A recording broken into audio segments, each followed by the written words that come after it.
إن الحمد لله نحمده ونستعينه ونستغفره ونتوب إليه ونعوذ بالله من شرور أنفسنا ومن سيئات أعمالنا. من يهده الله فلا مضل له ومن يضلل فلا هادي له.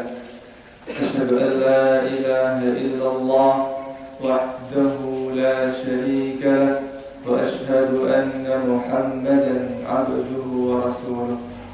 اللهم صل وسلم على نبينا محمد وعلى آله وأصحابه ومن تبعهم بإحسان إلى يوم الدين. اللهم إنا نسألك علما نافعا ورزقا طيبا وعملا متقبلا. اللهم اجعلنا ممن قيل لنا أن قوموا مغفورا لكم. اللهم أعنا على ذكرك وشكرك وحسن عبادتك. Segala puji hanya bagi Allah. Salawat dan salam semoga senantiasa Allah limpahkan, Allah curahkan kepada uswah hasanah kita, beliau manusia terbaik, Nabi kita Rasulullah Muhammad sallallahu alaihi wasallam, beserta keluarganya, para sahabatnya dan semua umatnya yang mengikuti petunjuk-petunjuk beliau. Bapak Ibu jamaah pengajian Ahad pagi Masjid Darussalam rahimakumullah. Tema kita kali ini meneladani akhlak Rasulullah Muhammad sallallahu alaihi wasallam. Allah dalam Al-Quran sudah berfirman, laqad kana lakum fi Rasulillahi uswatun hasanah. Sungguh telah ada pada diri Muhammad, diri Rasulullah Muhammad, ada suri tauladan yang baik. Padanya terkumpul semua akhlak mulia. Akhlak Nabi kita Muhammad sallallahu alaihi wasallam sebelum beliau diutus menjadi nabi sampai setelah beliau diutus menjadi nabi, akhlak beliau adalah akhlak yang agung. Bahkan sebelum diutus sudah dikenal dengan Al-Amin, yang dapat dipercaya. Maka setelah menjadi nabi, akhlak itu lebih semakin baik, semakin Allah sempurnakan. Makanya Allah memuji beliau di surah Al-Qalam ayat 4, wa innaka la'ala khuluqin 'azim. Wahai Muhammad, engkau sungguh berada di dalam akhlak yang agung, akhlak mulia. Dan Ibunda Aisyah ditanya bagaimana akhlak Rasulullah, beliau menjawab, kana khuluquhul Quran. Akhlak beliau adalah Al-Quran. Tidaklah ada perintah dalam Al-Quran melainkan beliau laksanakan, dan tidaklah ada larangan dalam Al-Quran melainkan beliau tinggalkan. Bapak Ibu rahimakumullah, sebelum kita masuk ke bagaimana akhlak beliau, kita akan sedikit mengulas tentang pentingnya akhlak. Bapak Ibu rahimakumullah, jangan dikira bahwasanya agama Islam itu hanya sholat, zakat, puasa, haji, itu saja. Jangan dikira itu. Tetapi apa? Akhlak juga bagian dari agama Islam. Akhlak ini bagian dari agama Islam. Justru akhlak yang baik itu lebih berat timbangannya, dan juga yang paling banyak menyebabkan memasukkan seseorang ke dalam surga. Nabi kita Muhammad sallallahu alaihi wasallam pernah bersabda, aktsaru ma yudkhilun nasal jannah taqwallahi wa husnul khuluq. Hal yang paling banyak memasukkan seseorang ke dalam surga adalah takwa kepada Allah dan husnul khuluq, akhlak yang baik. Di kesempatan yang lain beliau mengatakan, Athqalu ma yakunu fi mizanil 'abdi yawmal qiyamah husnul khuluq. Hal yang paling berat di timbangan seorang hamba pada hari kiamat adalah apa? Husnul khuluq, akhlak yang baik. Jadi jangan dikira kalau kita berbuat baik kemudian kita lemah lembut, sopan santun, tidak berpahala. Itu berpahala. Justru itu yang lebih utama, yang paling utama. Bahkan rukun-rukun Islam di antara tujuannya adalah untuk memperbaiki akhlak seseorang. Contoh dalam ibadah haji, Allah berfirman, "Faman farada fihinna al-hajj fala rafatha wala fusuqa wala jidala fil hajj." Barang siapa yang hendak melakukan ibadah haji pada bulan-bulan itu, fala rafath, maka janganlah dia berkata-kata jorok, wala fusuqa, dan janganlah dia berbuat kefasikan, wala jidala fil hajj, dan jangan berbantah-bantahan, debat atau iyal-iyalan saat melaksanakan ibadah haji. Karena ketika ibadah haji itu terkumpul dari berbagai belahan dunia, berbagai karakter seseorang. Ada yang kesenggol sedikit naik darah, ada yang tidak, ada yang tidak sabar saat tawaf, depannya ditubruk, ada yang dipaksa digeser. Itu semua menggembleng akhlak kita. Bersabar ataukah kita nanti kemudian mencaci maki mereka? Itu diantara tujuan ibadah haji. Memang Nabi kita mengatakan al-hajjul mabrur laisa lahul jaza' illa al-jannah. Haji yang mabrur itu tidak ada balasannya kecuali surga. Tetapi saat pelaksanaan haji, Allah mengajarkan kita apa? Fala rafath, jangan berkata-kata jorok, wala fusuqa, jangan berbuat kefasikan, wala jidala fil hajj, dan jangan berbantah-bantahan, iyal-iyalan selama melaksanakan ibadah haji. Begitu juga salat. Di antara tujuan salat adalah untuk menggembleng akhlak kita. Allah berfirman, Innas salata tanha 'anil fahsya'i wal munkar. Sesungguhnya salat itu mencegah dari perbuatan keji dan mungkar. Maka kalau kita sudah salat kemudian perbuatan kita belum baik, belum lurus, berarti salat kita perlu kita perbaiki lagi. Salat mencegah dari perbuatan keji dan mungkar. Dan memang kalau kita perhatikan, insya Allah para bapak ibu yang salatnya rutin, para bapak yang salatnya berjamaah di masjid, itu insya Allah perbuatannya bagus, akhlaknya bagus. Tetapi yang tidak jamaah, yang tidak salat, bahkan kita tahu sebagaimana yang kita tahu. Begitu juga zakat. Allah mengatakan khudh min amwalihim shadaqatan tutahhiruhum wa tuzakkihim biha. Ambillah sebagian zakat dari hartanya untuk apa? Tutahhiruhum, membersihkan mereka, wa tuzakkihim biha, dan dengan zakat itu akan menyucikan mereka dari apa? Dari dosa yang mungkin kita berbuat, dari tingkah laku yang mungkin bernilai dosa, dari usaha yang mungkin sedikit kadang kita kurang ikhlas atau bisa jadi tercampur syubhat dan sebagainya. Dan zakat itu membersihkan itu semua. Dan zakat atau sedekah juga apa? Tudfi'u ghadabar Rabb. Zakat atau sedekah itu mematikan atau memadamkan murkanya Allah. Bahkan kita pernah melihat di TV ada kebakaran dan ada satu rumah yang aman tidak kebakar. Ternyata apa? Dia rajin bersedekah Jumat. Begitu. Memang rahmat atau kasih sayang Allah itu lebih luas dibanding murkanya.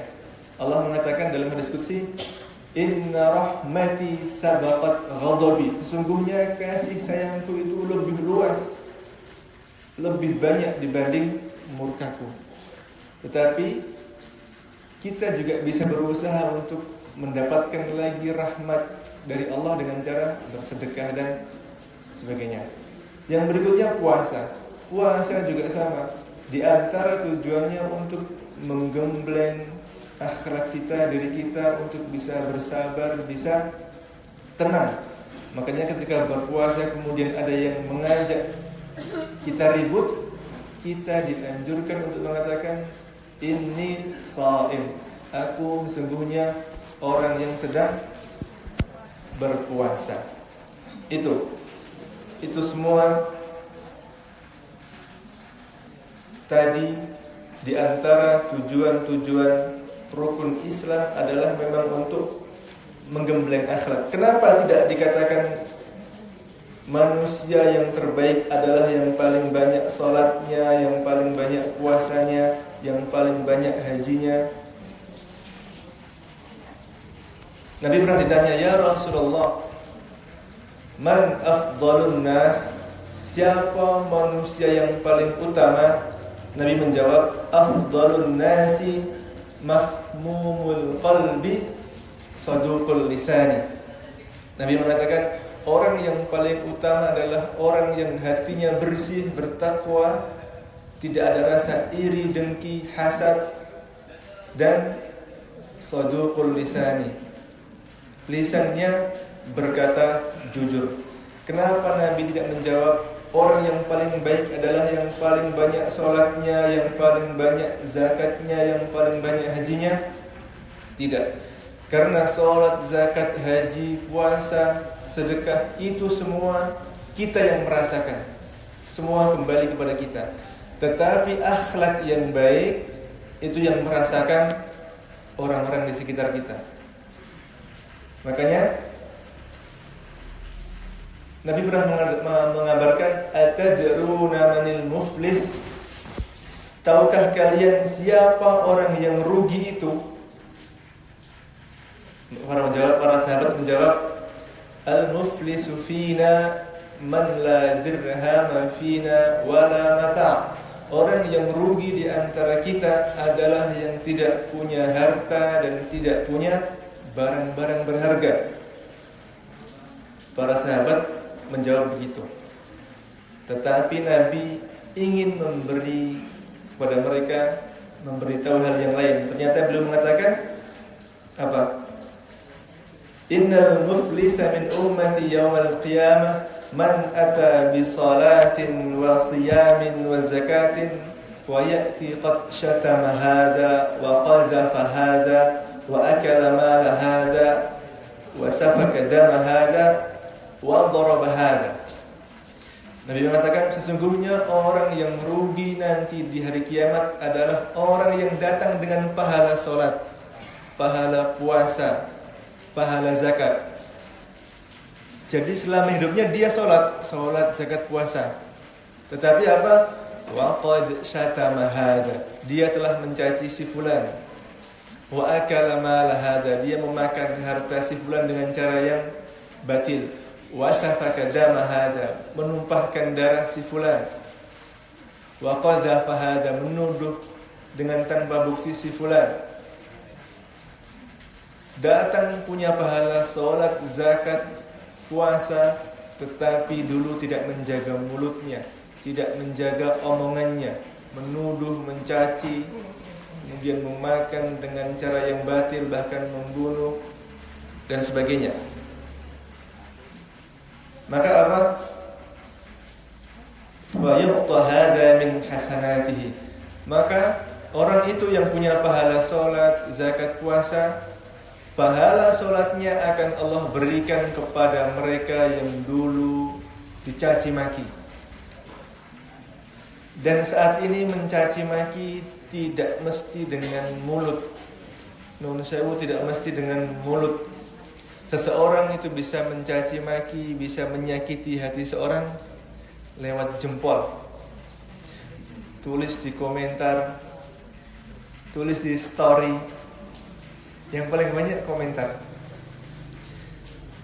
Makanya kita kalau mau selamat, kalau tidak bisa ngomong baik, lebih baik diam. Falyakul khairan aw liyasmut. Berkata baik atau diam. Jangan ketika ada orang posting atau kasus tertentu atau artis tersandung kasus tertentu atau seseorang ulama terkena kasus tertentu, kita ikut nimbrung mencacinya atau bahkan ikut nge-share keburukannya. Hati-hati. Itu nanti akan dipertanggungjawabkan di akhirat.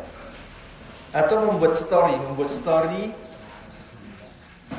yang isinya sindiran atau isinya cacian. Hati-hati. Lebih baik buat story yang didapatkan dari medsos yang isinya nasihat, ajakan berbuat baik, misalkan kata-kata bijak atau hadis Rasulullah dan sebagainya, daripada menyinggung seseorang dan sebagainya. Karena kadang ada yang begitu, dia menyinggung orang lewat story dan sebagainya. Bapak Ibu rahimakumullah, itulah akhlak yang memiliki kedudukan mulia dalam agama kita. Makanya para rasul, para nabi Allah pilih, pasti mereka berada di atas akhlak yang baik. Allah berfirman, "Walau kunta faddan ghalidhal qalbi lanfaddu min hawlik." Jika engkau bersifat keras, berhati kasar, tentu mereka akan berpaling dari sisimu. Itu kata Allah kepada Nabi kita Muhammad sallallahu alaihi wasallam. Maka beliau orang yang paling lemah lembut, orang yang paling berkasih sayang. Tetapi ketika di medan pertempuran bertemu musuh, beliau menjadi yang paling pemberani. Bapak Ibu rahimakumullah. Bagaimana Nabi kita Muhammad sallallahu alaihi wasallam? Beliau paling banyak senyum. Beliau pernah berwasiat, tabassumuka fi wajhi akhika sadaqah. Adik-adik yang di TK atau di TPA biasa hafal hadis ini. Tabassumuka fi wajhi akhika sadaqah. Senyummu di hadapan saudaramu adalah sedekah. Dan beliau telah memberi contoh ini.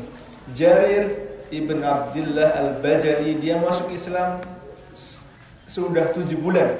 Dia mengatakan, "Ma ra'ani Rasulullah sallallahu alaihi wasallam illa wa tabassam." Tidaklah Rasulullah melihatku atau menemuiku kecuali beliau tersenyum. Itu Rasulullah yang pikirannya itu sibuk memikirkan bagaimana umat ini selamat, bagaimana nanti kehidupan umatku tahun-tahun yang akan datang. Beliau sangat menyayangi kita. Itu masih bisa senyum, masih bisa duduk bersama anak-anak. Kita yang kadang pikirannya nggak seribet itu, nggak sesibuk itu. Karena terkadang dari kita ada yang pikirannya masih sibuk memikir ingin punya rumah baru, ada yang sibuk ingin punya mobil baru, ada yang sibuk ingin segera menikah, ada yang sibuk mencari kerja. Rasulullah kesibukannya bukan itu. Memikirkan bagaimana nasib umat ini, bagaimana kemajuan dakwah ini, bagaimana nanti masa depan umat saya, umatku. Beliau masih bisa senyum, masih bisa menyapa anak kecil. Bahkan ada anak kecil yang memiliki peliharaan sejenis burung yang kecil. Burung itu mati. Beliau tidak memarahinya, tidak kemudian mencacinya, tidak mengatakan itulah kalau kamu tidak ngasih makan dan sebagainya. Tidak. Beliau bertanya, "Ya Aba Umair, ma fa'ala ibnu Ghair?" Wahai Abu Umair, anak kecil itu dipanggil sama beliau Abu Umair. Apa yang terjadi pada peliharaan burungmu yang kecil itu, kok bisa sampai meninggal begitu? Beliau begitu, murah senyum, kemudian lemah lembut, sama anak kecil, ramah. Anak kecil di Madinah semua tidak ada yang takut dengan beliau. Berbeda dengan sebagian kita hari ini. Kadang ada anak kecil yang takut karena mungkin muka kita setiap bertemu dengan dia menakutkan, tidak pernah senyum, tidak pernah mengajak bercanda dan sebagainya. Itu Nabi kita Muhammad sallallahu alaihi wasallam. Bagaimana beliau di dalam rumahnya? Ibunda Aisyah ditanya, "Ya ummana, kaifa kana akhlaqu Rasulullah sallallahu alaihi wasallam fi ahlihi?" Bagaimana wahai Bunda Aisyah akhlak Rasulullah ketika berada bersama dalam keluarganya? Ibunda Aisyah menjawab, "Kana khuluquhul Quran." Beliau akhlaknya Al-Quran. Sangat indah, sangat bagus. Di riwayat yang lain dikatakan basyaron minal basyar. Beliau itu sama seperti manusia biasa. Maksudnya apa? Tidak minta dilayani berlebihan, tidak minta di sanjung-sanjung dan sebagainya. Di kesempatan yang lain Ibunda Aisyah mengatakan kana yaqumu baitah. Beliau itu menyapu rumahnya, yakhsifu na'lah, memperbaiki sendalnya, yukhitu thawbah, menjahit atau menambal baju yang robek, yahlibu syatah, mengambil susu dari hewan peliharaannya, yakhdimu nafsah, membantu dirinya sendiri, maksudnya melakukan kebutuhan dirinya sendiri. Tidak kemudian setiap ada kebutuhan minta tolong ambilkan ini, tolong buatkan ini, tolong buatkan dan sebagainya. Beliau begitu. Yang beliau bisa lakukan sendiri, beliau lakukan sendiri. Faida jaa waktu salat, yatawadda thumma yakhruju ila shalah. Apabila datang waktu salat, beliau berwudu kemudian salat. Itulah Nabi kita Muhammad sallallahu alaihi wasallam, pemimpin umat yang akan dibangkitkan dari kubur pertama kali, yang akan masuk surga pertama kali. Kehidupannya tawadhu, rendah hati. Berbeda dengan sebagian kita hari ini yang sedikit punya kedudukan, sudah tidak mau menyapu rumahnya, pasti dia mengambil pembantu. Yang sedikit punya kedudukan selalu minta dilayani, selalu minta dibuatkan minum. Beliau yang kesibukannya luar biasa masih sempat memperbaiki sendalnya, masih sempat menjahit bajunya, masih sempat menyapu rumahnya. Beliau Nabi kita Muhammad sallallahu alaihi wasallam. Kemudian yang berikutnya, bagaimana setianya Nabi kita Muhammad sallallahu alaihi wasallam. Beliau sangat setia. Semasa hidup Ibunda Khadijah, istri yang pertama, beliau tidak menikah lagi semasa hidup Ibunda Khadijah. Baru beliau menikah lagi setelah Ibunda Khadijah wafat. Dan Ibunda Khadijah, beliau adalah orang yang pertama dari kalangan wanita dan juga dari kaum pria yang pertama masuk Islam. Menurut riwayat yang sahih, beliau yang pertama masuk Islam. Jadi istrinya sendiri yang pertama masuk Islam. Maka ketika beliau sallallahu alaihi wasallam pulang dari Gua Hira dengan rasa takut, penuh ketakutan, datang kepada Khadijah mengatakan, "Zammiluni, zammiluni, daththiruni, daththiruni." Beri aku selimut, selimuti aku. Dan sebagai istri yang salihah, Ibunda Khadijah menghibur, wallahi la yukhzika Allahu abada, innaka la tukrimud dhaif wa tut'imut ta'am. Wahai Rasulullah, Allah sekali-kali tidak akan pernah menyia-nyiakan engkau, tidak akan pernah menghinakan engkau, tidak akan pernah mencelakakan engkau. Engkau orang yang berbuat baik, ahli kebaikan, memberi makan, memuliakan tamu, jujur, dan sebagainya. Itu juga memberi pelajaran kepada kita, kepada para istri, bahwasanya istri yang salihah adalah ketika suaminya pulang dari kerja dengan berbagai macam permasalahan atau di rumah sedang ada masalah. Sebagai istri yang salihah, dia akan berkata-kata yang baik, mengatakan, wahai suamiku, wahai ayah dari anak-anakku, tidak mengapa, kita punya Allah, kita berdoa lagi, kita berusaha lagi. Engkau senantiasa berbuat baik, insya Allah Allah tidak akan menyanyiakan kita. Tugas kita hanya berdoa dan berusaha, nanti hasil kita serahkan kepada Allah. Jangan katakan masalahku besar, tapi katakan aku punya Allah yang maha besar. Kalau istri mengatakan begitu, suami tenang. Tetapi kalau ada masalah, kemudian si istri malah ikut ngomel-ngomel, bisa tambah pusing suaminya. Tidak jadi tenang di rumah, atau bahkan kemudian tidak mau membuatkan minum dan sebagainya. Memang bakti istri kepada suami itu ibadah, bernilai ibadah. Cuman seperti tadi, Rasulullah di rumahnya tidak kemudian memanfaatkan itu berlebihan. Kamu mau pahala, buatkan aku teh. Kamu mau pahala, bersihkan rumahnya. Tidak kemudian memanfaatkan begitu. Tetapi beliau juga membersihkan rumahnya. Meskipun tidak terus, tapi sesekali beliau menyempatkan begitu. Tadi sampai mana? Sampai setianya. Ya, beliau Nabi kita Muhammad SAW setia. Sepeninggal Khadijah, beliau menyambung silaturahim dengan berbuat baik dengan saudara-saudarinya, dengan teman-temannya. Bahkan pernah suatu hari beliau menemui seorang yang sudah tua, perempuan, kemudian duduk sebentar ngobrol-ngobrol. Kemudian ditanya sama Ibunda Aisyah, wahai Rasulullah, siapakah dia? Atau tadi apa yang kau bicarakan? Gitu.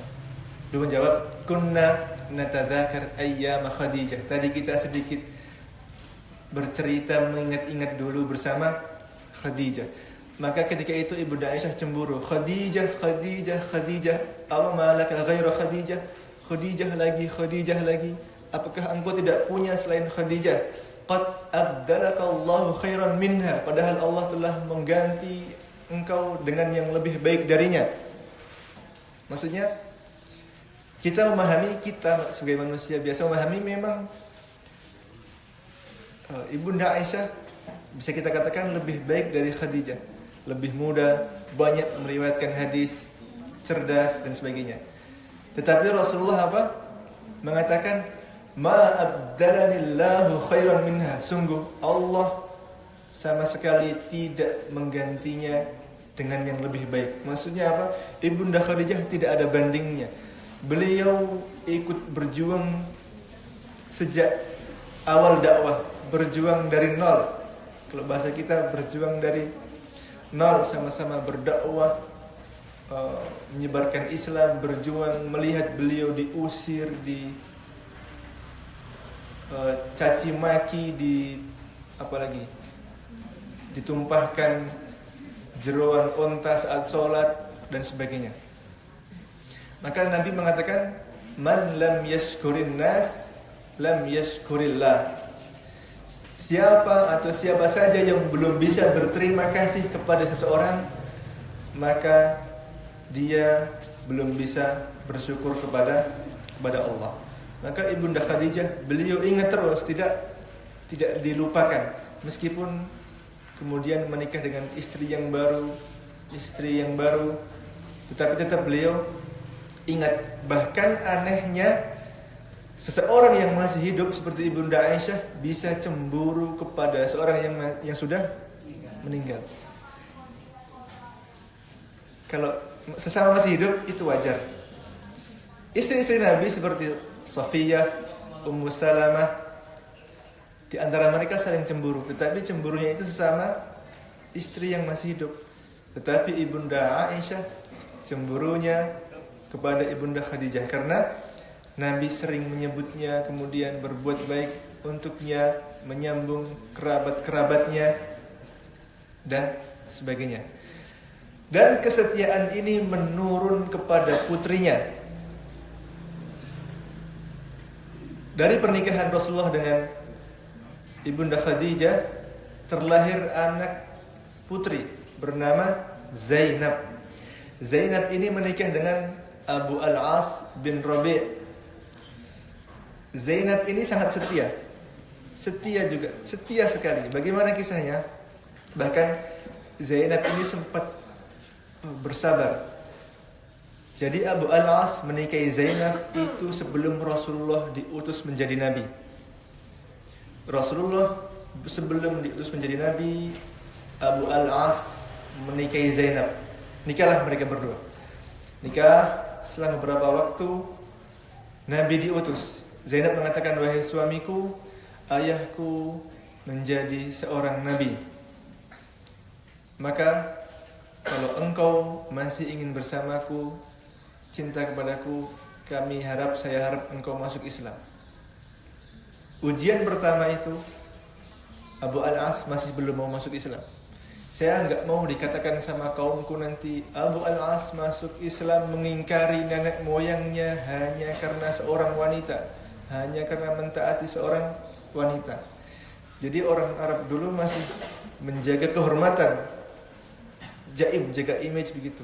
Jangan sampai merubah keyakinan hanya karena seorang wanita. Tidak mau masuk Islam. Kemudian datang fase hijrah. Fase hijrah ketika itu seorang muslim dan non-muslim masih boleh menikah. Jadi tadi setelah Nabi kita diutus menjadi nabi, itu belum langsung turun perintah untuk memisahkan antara muslim dan kafir. Zainab masih tinggal dengan Abu Al-As. Sampai kemudian hijrah. Nabi kita Muhammad SAW hijrah ke Madinah. Zainab masih diizinkan tinggal bersama Abu Al-As di Makkah. Kemudian sampai fase berikutnya yang ketiga, yaitu perang Badar. Abu Al-As yang masih musyrik, yang belum masuk Islam, ketika itu dengan sangat terpaksa ikut perang bersama kaum musyrikin Mekah melawan Rasulullah, melawan mertuanya sendiri di Badar. Ketika itu Zainab berdoa dengan doa yang apa? Yang menginginkan keselamatan kedua-duanya. Zainab mengatakan, "Allahumma ansur abi wahfaz zawji." Ya Allah, menangkanlah bapakku tetapi selamatkanlah suamiku. Terjadilah peperangan. Peperangan terjadi. Selesai perang ternyata apa? Ternyata Abu Al-As menjadi tawanan, tertangkap, ditawan, dibawa ke hadapan Rasulullah. Dan ketika itu tawanan masih boleh ditebus. Maka kemudian satu persatu tawanan dihadapkan ke Rasulullah. Satu, ada tebusan, dibebaskan. Ada tebusan, dibebaskan. Sampai kepada Abu Al-As. Ternyata ketika mendengar Abu Al-As ditawan, Zainab langsung diberi kabar oleh saudaranya untuk segera menebus. Maka ditebuslah Abu Al-As dengan apa? Dengan kalungnya Zainab yang itu pemberian dari ibunya, dari Ibunda Khadijah. Maka ketika datang giliran Abu Al-As ke hadapan Rasulullah, Rasulullah melihat ini kalung saya kenal, ini saya pernah melihat. Ternyata apa? Ternyata itu kalungnya ibunda Khadijah. Setelah itu Rasulullah tidak langsung membebaskan Abu Al-As. Beliau bertanya kepada para sahabat, kalau kalian melihat dia layak untuk dibebaskan dan kalung ini untuk dikembalikan kepada pemiliknya, maka lakukanlah. Maka para sahabat menyetujui usulan beliau. Maka Abu Al-As dibebaskan, kemudian kalungnya dikembalikan kepada Zainab. Beliau berwasiat kepada Zainab apa? La tufarriti bi'aqdi Khadijah. Jangan kamu sia-siakan dengan kalung ibunda Khadijah. Akhirnya Abu Al-As kembali menemui Zainab setelah ditebus. Setelah itu datang lagi ujian berikutnya. Sampai dilepaskan dari tawanan itu, Abu Al-As masih belum mau masuk Islam. Sampai datang ujian berikutnya, turunlah perintah untuk memisahkan antara seorang muslim dan kafir. Jadi ketika Abu Al-As datang ke Mekah menemui Zainab, mengatakan, wahai Zainab, bapakmu berwasiat kepadaku untuk menyuruhmu pulang kembali menemui ayahmu. Mulai sekarang aku tidak halal untuk tinggal bersamamu. Pisahlah mereka berdua, cerai. Maka Zainab pergi menemui Rasulullah, pulang. Dalam perjalanannya itu ternyata musyrikin Quraisy masih mengincar ibunda Zainab. Sempat dipanah hewan tunggangannya sampai terjatuh, hingga kemudian bersembunyi di rumah salah seorang sahabat, dan Rasulullah kemudian mengutus Zaid untuk menjemputnya. Zaid menjemput, hingga kemudian saat mau berjalan, Zaid mengatakan, silahkan engkau wahai Zainab menaiki unta dan berjalan berada di depanku, dalam rangka melindungi. Tetapi ibunda Zainab menjaga kehormatannya, mengatakan, la irkab anta wa ana khalfuk, atau kama qalat. Beliau mengatakan, tidak, kamu yang menaiki hewan Tuhanmu di depan saya, dan saya akan berjalan di belakangmu. Ini juga memberikan adab kepada kita, bahwasanya apa? Sebaiknya saat berjalan atau duduk di suatu majelis itu, nuwun sewu, kalau kita berjalan begitu atau duduk, itu sebaiknya yang putri belakang. Kenapa?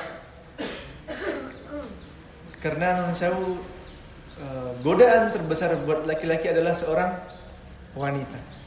Makanya misalkan di jalan kita naik motor gitu Pak, di depan kita ada mbak-mbak masih muda, tidak menutup aurat, pakaiannya bersih, wangi. Sebaiknya itu segera kita salib, kita dahului. Jangan malah kemudian kita berada di belakangnya menikmati. Begitu juga ketika kita berjalan di satu jalan, kemudian depan kita ibu-ibu rombongan mbak-mbak gitu, sebaiknya kita mendahului atau jauh-jauh sekalian, jangan di belakangnya. Karena ibu-ibu nggak tahu apa yang ada dalam pikiran seorang laki-laki di belakangnya. Begitu. Maka Zainab ketika itu nggak mau untuk berjalan di depannya Zaid. Dia mengatakan, kamu yang di depan, saya yang di belakang. Sampailah Zainab ke Madinah. Sampailah di Madinah. Sampai di Madinah, kan sudah cerai itu. Datang pemuka-pemuka para sahabat melamar Zainab. Datang 1, 2, 3, 4. Semuanya ditolak oleh Zainab. karena dia masih optimis bahwa suatu hari nanti Abu Al-As akan masuk Islam. Dia cinta, dia setia menunggu. Berpisah, bercerai itu bukan karena ada masalah, bukan karena tidak cinta lagi, tapi karena taat kepada ayahnya, kepada Rasul Allah dan kepada Allah Subhanahu wa taala. Maka dalam hati masih beroptimis semoga nanti Abu Al-As masuk Islam. Betul. Selama 6 tahun ditunggu, kemudian ternyata Abu Al-As suatu pagi menemui Rasulullah mengatakan asyhadu an la ilaha illallah. Abu Al-As masuk Islam. Kemudian hidup bareng lagi. Nah, dari pernikahan Abu Al-As dan Zainab ini terlahir dua keturunan yang bernama Abdullah dan Umamah. Setelah hidup bareng lagi, gak lama kemudian Zainab wafat. Maka kemudian Abu Al-As mengatakan, "Ya Rasulullah, inni la utiqul hayata ba'da Zainab." Wahai Rasulullah, aku tidak kuat lagi hidup sepeninggal Zainab. Kalau sebagian suami sekarang mungkin dia mengatakan, "Wah, aduh, aku nggak bisa hidup lagi, nggak kuat hidup lagi bersama istriku." Padahal istrinya masih hidup. Karena mungkin akhlaknya, karena mungkin perbuatannya begitu. Tetapi Abu Al-As mengatakan itu, aku tidak kuat hidup lagi sepeninggal Zainab, karena akhlaknya, budi pekertinya, setianya dan sebagainya. Itulah seorang putri dari seorang ayah yang paling baik, Imamul Mursalin, imam para nabi, yang setia kepada ibundanya. Dan sang putri belajar kesetiaan, belajar perjuangan dari ayahnya sejak kecil. Maka dia bisa kuat sekuat ayah dan ibunya. Bapak Ibu rahimakumullah. Itu setia Nabi kita Muhammad sallallahu alaihi wasallam. Bahkan di antara bentuk setianya, beliau pernah diusir ke Taif. Sepulang dari Taif, karena di Taif tidak ada yang menyambut, tidak ada yang menolongnya, tidak ada yang mau membantunya, beliau pulang lagi. Dan ketika pulang ke Mekah, beliau butuh seseorang yang mengawal, karena kalau tidak pasti akan dihancurkan, akan diserang. Maka kemudian bertemu seorang yang bernama siapa? Mut'im bin Adi. Dia mau melindungi Rasulullah. Bahkan ketika Rasulullah taat, Mut'im bin Adi itu termasuk yang disegani di Mekah. Dia berani. Anak-anaknya itu pemberani, pejuang. Ketika masuk ke Mekah, anak-anaknya itu membuat 2 barisan begitu, mengawal Rasulullah. Dan Rasulullah di tengahnya tawaf mengelilingi Ka'bah. Maka Mut'im bin Adi mengatakan apa? Innahu Muhammad hadmuhu hadmi wa damuhu dami. Dia adalah Muhammad, kalau kalian menyerangnya maka sama saja dengan kalian menyerangku, dan darahnya juga sama dengan darahku. Padahal Mut'im ketika itu belum masuk Islam, tetapi tahu, kenal kebaikan Nabi kita Muhammad SAW, seorang yang jujur, yang mulia, lemah lembut, baik hati, terlahir dari nasab yang mulia, dari keluarga yang terhormat. Beliau melindungi. Nah, sampailah di suatu peperangan, orang musyrikin Quraisy itu ditawan. Banyak yang ditawan. Maka Nabi mengatakan, "Lau anna Mut'iman hayy wa kallamani an hadhihi natna la utalliquhum." Kama qala. Beliau mengatakan, seandainya Mut'im bin Adi masih hidup, kemudian dia mendatangiku, menemuiku, kemudian meminta untuk aku melepaskan semua tawanan ini, tentu akan aku lepaskan. Karena Mut'im ketika itu melindungi beliau, mengawal beliau ketika beliau sepulang dari Taif.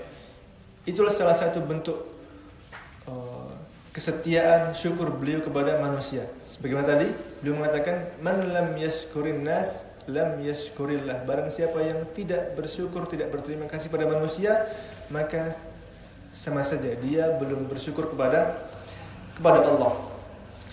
Bagaimana kasih sayang Nabi kita Muhammad SAW? Nabi kita Muhammad SAW pernah bersabda, Ar-Rahimuna yarhamuhumur Rahman, irhamu man fil ard yarhamkum man fis sama. Seseorang yang penuh kasih sayang, maka akan Allah kasihi. Irhamu man fil ard yarhamkum man fis sama. Kasihanilah yang ada di bumi, maka Allah yang di langit akan mengasihanimu.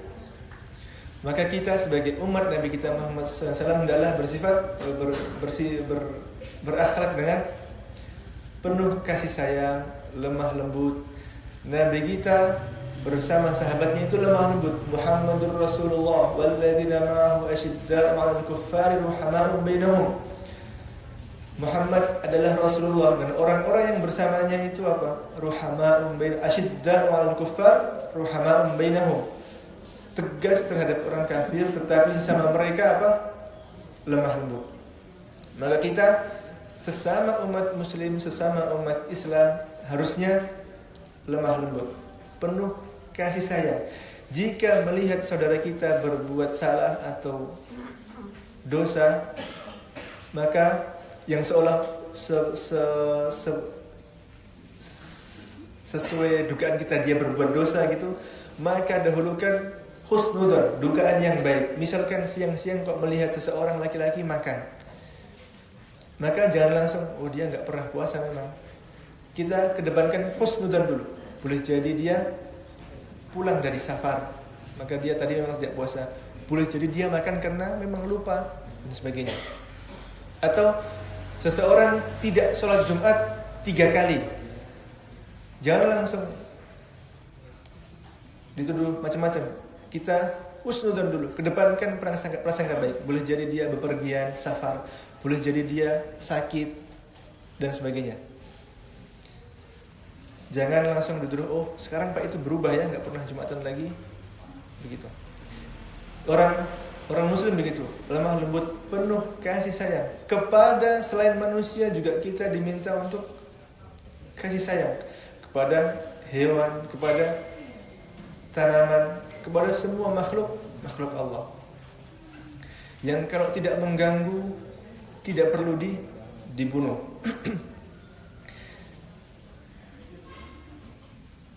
Maka ada seorang yang sengaja mengurung kucing. Dakhalat imra'atun fi hirra. Seseorang ini punya catatan merah dalam kasih sayangnya. Kenapa? Dia mengurung kucing dan tidak dilepaskan, tidak pula dikasih makan. Maka dia masuk neraka. Itu karena kucing tidak disayangi. Tetapi juga ada yang lain masuk surga karena seekor anjing. Dia melihat anjing kehausan, diberi minum, maka Allah ampuni dosanya dan dimasukkan ke dalam surga. Itulah kasih sayang Allah. Kita tidak tahu kebaikan mana yang itu Allah terima dan itu Allah lipat gandakan dan itu menjadi keselamatan kita atau akan memasukkan kita ke dalam surga. Maka Nabi berwasiat, la tahtiranna minal ma'rufi syai'an walau an talqa akhaka biwajhin talqin. Jangan kamu remehkan kebaikan sekecil apapun, meskipun engkau hanya menemui saudaramu dengan wajah yang berseri-seri, karena boleh jadi itu yang menjadi sumber ampunan kita. Allah mengampuni dosa kita. Maka kita mencontoh Rasulullah untuk bersikap lemah lembut, penuh kasih sayang, menyayangi semua makhluk Allah. Kalau punya peliharaan ya dikasih makan, jangan tidak dikasih makan dan sebagainya. Di antara kasih sayang Allah, di antara kasih sayang Rasulullah, beliau pernah bertemu seorang sahabat yang tidak pernah mencium anaknya. Maka sahabat itu bertanya, Rasulullah, apakah engkau mencium anak kecil? Beliau menjawab, aku mencium anak kecil. Maka beliau mengatakan, aku khawatir kasih sayang telah dicabut dari dalam hatimu. Nabi kita juga pernah sholat sambil menggendong Umamah. Siapa Umamah? Umamah tadi, Umamah adalah putrinya Zainab. Jadi cucunya Rasulullah Muhammad SAW.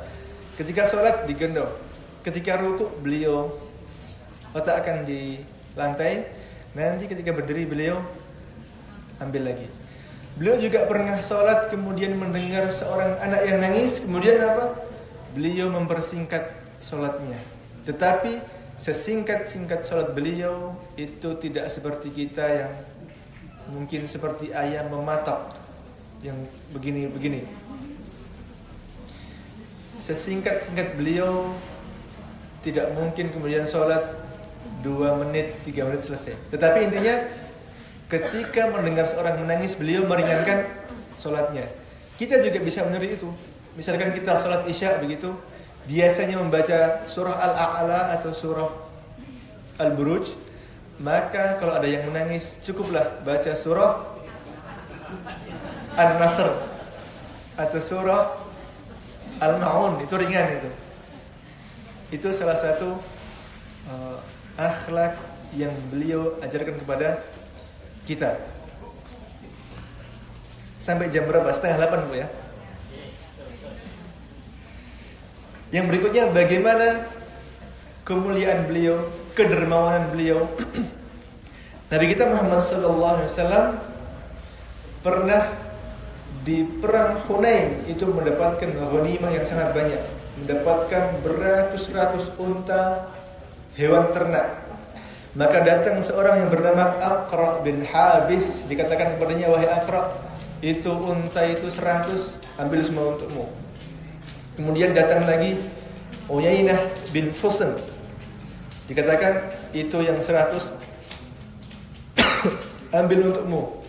Kemudian datang seorang Arab Badui dan dikatakan itu hewan ternak yang di antara 2 gunung itu, ambil semua untukmu. Pernah juga dengan pemuka-pemuka Ghassasinah, pemuka-pemuka kaum Quraisy, diberi pemberian yang banyak. Pernah juga kebanyakan sahabat yang baru masuk Islam, beliau beri pemberian yang banyak. Sehingga di antara mereka ada yang pulang menghadap kaumnya mengatakan, Inni ataitukum min akramin nas, aku mendatangi kalian dari seorang yang sangat dermawan. Yu'til 'ata man la yakhshal faqr, yang mana kalau dia itu memberi, dia tidak pernah takut miskin sama sekali.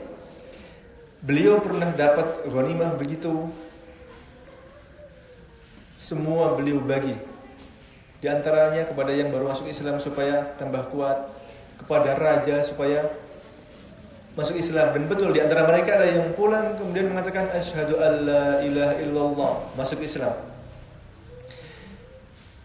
Meskipun begitu, memberi dengan jumlah yang besar, ternyata apa? Beliau pernah 3 bulan tidak pernah nyala api di rumahnya. Beliau kalau mau bermegah-megahan, mau enak-enakan, itu bisa. Dari peperangan begitu punya dapat ghanimah, beliau bisa mengambil unta misalkan 50.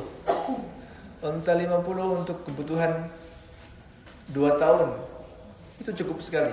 Bahkan setiap sambil berlalu nanti akan melahirkan anak dan sebagainya. Tetapi tidak, beliau bagi semua kepada yang baru masuk Islam, kepada raja dan sebagainya. Semua apa? Semua untuk tujuan dakwah. Sedermawan begitu, dan beliau memang tidak pernah takut. Yu'til 'ata man la yakhshal faqr, enggak pernah takut. Makanya enggak pernah takut miskin maksudnya. Makanya beliau pernah 3 bulan tidak pernah nyala apinya di rumahnya. Apa yang dimakan? Kurma. Kurma air putih. Kurma atau air putih itu disebut dengan al-aswadan. Bisa disebut dengan al-aswadan. Kurma dan air putih. Beliau juga pernah ketika memakai burdah begitu, ada seorang Arab Badui dengan keras mengambil burdahnya, ditarik dan diminta. Dia tahu kenapa dia melakukan begitu. Dia tahu bahwasanya Muhammad kalau diminta, kata dia Muhammad SAW Nabi kita, kalau diminta sesuatu dia tidak pernah menolak. Maka ketika ditarik begitu, Nabi tersenyum, ketawa. Tidak kemudian seperti kita yang mungkin kalau direbut barangnya atau diambil uangnya begitu langsung marah. Beliau tidak. Dikasihkan. Dan dia melakukan itu, dia mengatakan saya ingin menjadikannya sebagai kain kafan. Dan betul dia dikafani dengan kain itu. Dan Rasulullah ketika diminta tersenyum, ketawa dan ikhlas. Tidak seperti sebagian kita. Bapak Ibu rahimakumullah.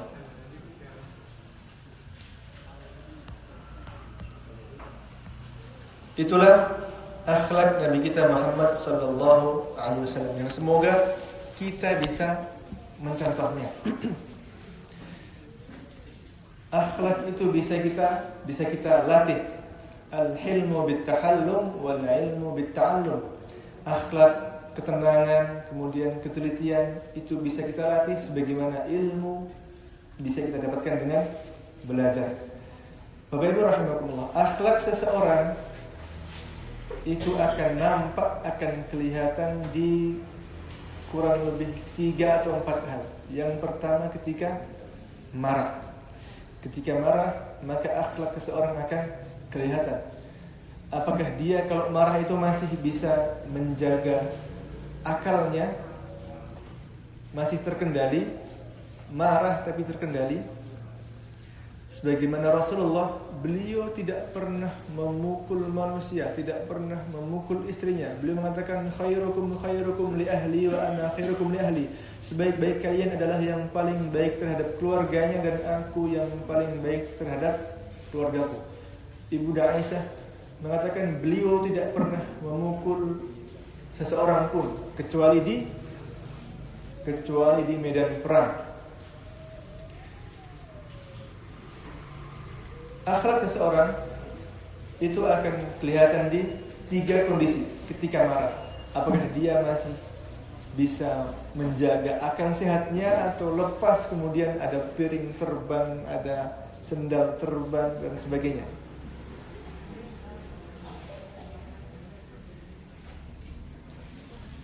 Nabi mengatakan la taghdab wa lakal jannah. Jangan marah maka bagimu surga. Maksudnya apa? Kalau kita marah itu jangan sampai kemudian meluap-luap kemudian sampai menyebabkan kiamat. Maksudnya jangan sampai ada piring pecah, sandal terbang dan sebagainya. Tetapi itu apa? Ditahan dalam hati. Wal kadhiminal ghaidha wal 'afina 'anil nas.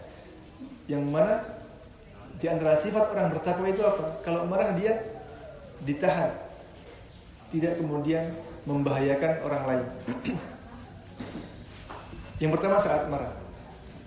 Apakah seseorang kalau marah kemudian dia hilang akalnya atau masih terkendali? Yang kedua, ketika safar. Ketika safar bepergian itu seseorang akan kelihatan akhlaknya. Ketika anaknya bertanya, "Bapak, Ibu, masih jauhkah rumahnya atau masihkah tujuannya? Kok belum sampai-sampai?" dan sebagainya, atau anaknya pipis di tengah jalan atau ngompol, akhlak seseorang akan kelihatan. Atau ketika makan bareng bersama temannya dikatakan, "Kamu yang bayar dulu ya, nanti saya ganti." Setelah pulang 2 bulan 3 bulan lupa tidak diganti-ganti. Begitu juga akhlak seseorang akan terlihat ketika apa? Ketika meminjam uang, ketika berhutang, ketika jual beli. Apakah dia ingat dengan hutangnya atau lupa, atau kalau jual beli dia tersamu, nggak apa-apa lah, kembaliannya untuk jenengan, atau nggak apa ini lebih sedikit, lebih 2 on, nggak apa ambil aja, atau sangat pelit, bahkan sengaja curang. Na'udzubillahi min dzalik. Bahkan yang curang dalam jual beli, Allah katakan wailul lil mutaffifin. Celakalah bagi orang yang curang dalam berjual beli, yang mana kalau dia menimbang untuk orang lain dikurangi, tidak sesuai, tetapi kalau menimbang untuk dirinya sendiri minta disempurnakan timbangannya. Nabi kita Muhammad SAW tidaklah pernah memukul seseorang kecuali di medan perang, dan beliau orang yang paling pemberani. Ketika di medan perang beliau pernah sampai terluka, mukanya patah, giginya, bahkan para sahabat mengatakan tidak ada yang paling dekat dengan musuh kecuali beliau. Para sahabat mengatakan kami pernah berlindung juga di balik beliau. Pernah suatu hari di Madinah terjadi suara gemuruh yang keras, maka orang-orang sebagian takut, sebagian mengambil senjata dan menaiki kendaraannya untuk mengecek. Ternyata sesampai di sumber suara itu, Rasulullah telah mendahului mereka semua, telah sampai di tempat itu dan mengatakan, pulanglah, la tura'u, jangan dihiraukan, tidak ada apa-apa, tidak ada yang menakutkan.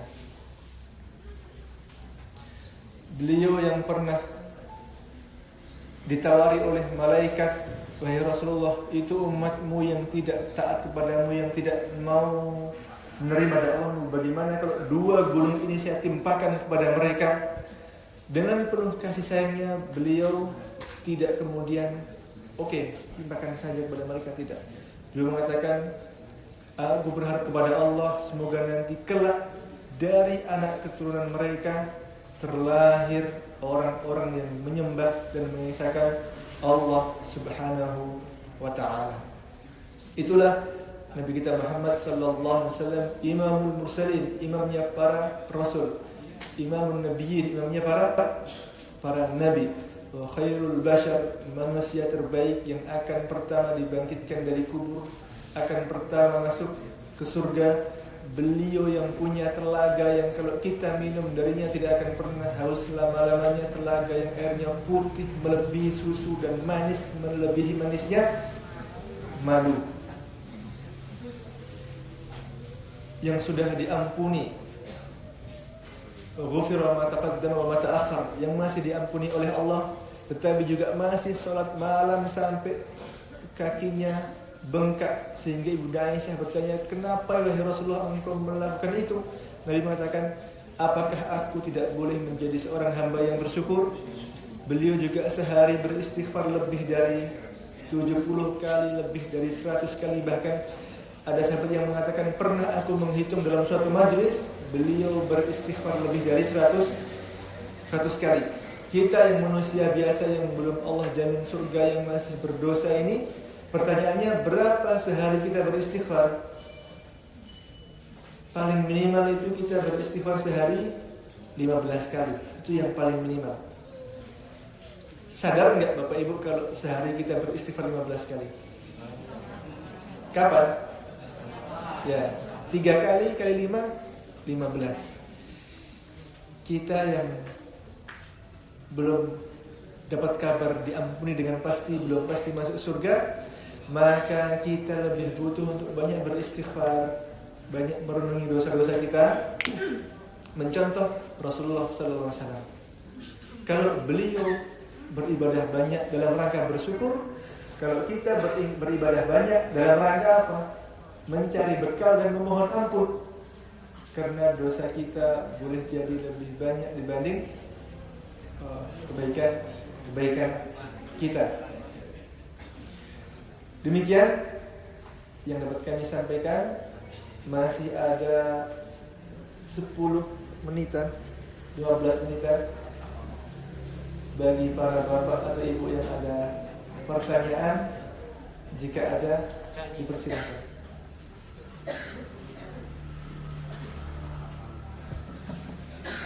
Assalamualaikum warahmatullahi wabarakatuh. Waalaikumsalam warahmatullahi wabarakatuh.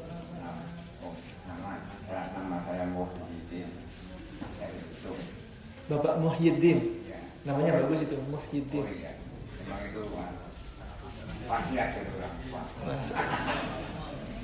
Kita tarik, ini kan dalam lokalan.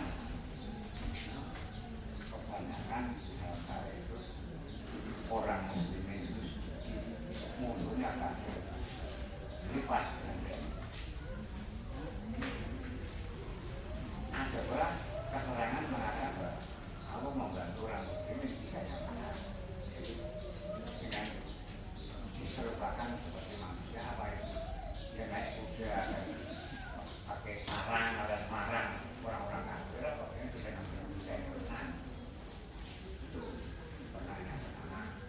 Yang kedua, ternyata nabi perannya juga naik juga kan ada kajian. Ya itu mestinya diincar kalau orang kafir pertama kali harus dibunuh nabi. Ya, bagaimana caranya orang-orang itu menjaga Nabi Muhammad sehingga bisa parah. Padahal dalam peperangan Nabi Muhammad berkali-kali. Kenapa tidak diincar yang paling dulu? Kalau sekarang kan karena pakai tank, tapi sudah itu kan hanya padahal ada dipandang 5 meter saja karena ya selanjutnya saya hanya tanya macam oleh Pak ini ya Assalamualaikum warahmatullahi wabarakatuh. Bapak Muhyiddin, Masya Allah, namanya bagus. Imam Al-Ghazali itu diberi lakab atau diberi julukan Muhyiddin. Kenapa Muhyiddin? Karena seolah-olah Imam Al-Ghazali itu menghidupkan agama. Karena bukunya apa? Ihya Ulumuddin yang ketika itu sangat terkenal. Maka Bapak Muhyiddin, pertama nama Bapak bagus itu, Muhyiddin, penghidup agama. Mujahidin, para pejuang. Syamsuddin, mataharinya agama. Baik, yang pertama pertanyaannya, dalam bentuk apa Allah membantu Nabi dengan pasukan dari Allah, begitu kan? Apakah pasukan berkuda atau yang lain? Satu di antara ayat yang Allah sebutkan apa? Bi junudil lam tarawha. Dengan pasukan, dengan tentara yang kalian tidak melihat itu. Itu yang pertama. Jadi beda perang kadang beda bentuknya. Kalau di Al-Fil kan apa? Wa arsala alaihim tayran ababil, mengirimkan dalam bentuk burung membawa batu yang panas. Itu pertolongan dari Allah. Tetapi di perang Ahzab itu apa? Allah kirim pasukan yang tidak terlihat. Pernah juga di kesempatan yang lain dalam bentuk angin yang dingin. Angin yang dingin. Kemudian Nabi juga pernah mengatakan nusirtu birru'b masira kada wa kada. Aku ditolong oleh Allah, dibantu oleh Allah dengan rasa takut sejauh sekian atau sekian. Maksudnya apa? Rasa takut itu sudah jatuh dahulu ke dalam hati-hati para musuh. Adapun apa bentuk pasukan yang Allah kirim, wallahu a'lam, saya belum bisa mengatakan dengan pasti dalam bentuk pasukan berkuda atau memanah. Tapi yang saya ingat di antara Allah yang disebutkan di Al-Quran, bi junudil lam tarawha, dengan pasukan yang kalian tidak bisa melihatnya. Begitu. Kemudian yang kedua, kenapa Rasulullah kok bisa selamat kemudian atau berlindung dengan apa begitu? Yang pertama, memang Allah jaga Rasulullah, Allah lindungi. Tetapi juga fitrahnya sebagai manusia berlaku, harus berusaha, harus menggunakan pakaian besi, harus berlindung. Maka ketika peperangan terjadi, pernah terluka mukanya, pernah patah giginya, itu fitrah sebagai manusia berlaku. Tetapi Allah masih lindungi. Begitu. Dan para sahabat memang kalau kita lihat di film yang menceritakan perang Uhud, itu ketika Khalid ibn al-Walid menyerang dari belakang, maka para sahabat langsung membantu Rasulullah membuat perlindungan begitu, benteng begitu. Memang Allah lindungi, tetapi juga fitrahnya sebagai manusia harus berlaku. Beliau berusaha kemudian menggunakan baju besi dan sebagainya. Sebagaimana manusia, sebagaimana Nabi Musa, Allah bisa saja menolong Nabi Musa langsung menyelamatkan atau melewatkan di atas laut. Tetapi fitrahnya sebagai manusia, Allah perintahkan dulu, pukullah lautan itu. Maksudnya apa? Nabi Musa untuk mukul dulu. Ketika lautan dipukul baru terbelah. Padahal Allah bisa saja langsung membuat laut itu terbelah atau menghilangkan Nabi Musa dari hadapan Fir'aun. Tetapi tidak. Fitrahnya sebagai manusia harus berlaku. Usaha dulu, nanti Allah yang memberikan hasil. Begitu. Wallahu a'lam. Monggo yang lain. Terima kasih. Nama saya Muhammad Salihun.